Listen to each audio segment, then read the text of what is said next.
तर परिचारिकांच्या संपामुळे ससून रुग्णालयातील नियोजित शस्त्रक्रिया लांबणीवर पडल्या आहे। गेल्या 5 दिवसांपासून हा संप सुरू आहे। ससून नियोजित शस्त्रक्रिया लांबणीवरती पडलेल्या आहेत, तर ओपीडीवर संपाचा परिणाम झाला नाहीये। मात्र 361 जणांचा स्टाफ हा संपावर आहे। ससूनमधील नर्स आपल्या विविध मागण्यांसाठी गेले 5 दिवसापासून संपावर असल्याने ससूनमधील प्लेन सर्जरी ज्या आहेत त्या पुढे ढकलण्यात आलेत। मात्र ओपीडीवर कुठलाही परिणाम झाला नसल्याचं ससून हॉस्पिटलकडून सांगण्यात आलेलं आहे। आपल्या विविध मागण्यांसाठी नर्स जे आहेत ते गेले 5 दिवसापासून आझाद मैदान मुंबई येथे आंदोलन करत आहेत। त्याचा परिणाम खरं तर ससूनमधल्या प्लेन सर्जरीवर झालेला आहे। इमर्जन्सी सेवा ज्या आहेत त्या ससूनकडून दिल्या जात आहेत, ओपीडी सेवाही दिल्या जात आहेत। मात्र ज्या प्लेन सर्जरी आहेत त्या पुढे ढकलण्यात आलेल्या आहेत।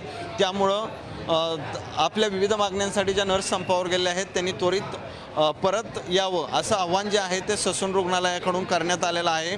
ससून रुग्णालयात पश्चिम महाराष्ट्र असेल किंवा महाराष्ट्रातल्या विविध भागातून अनेक रुग्ण जे आहेत ते या ठिकाणी येत असतात। आपली वेगवेगळ्या रुग्ण या ठिकाणी येत असतात, सेवा घेत असतात। मात्र सध्या जे प्लेन सर्जरी आहेत त्या पुढे ढकलण्यात आल्यात। ओपीडी किंवा इतर जे सेवा आहेत त्या सुरू असल्याचं ससून हॉस्पिटलकडून सांगण्यात आले।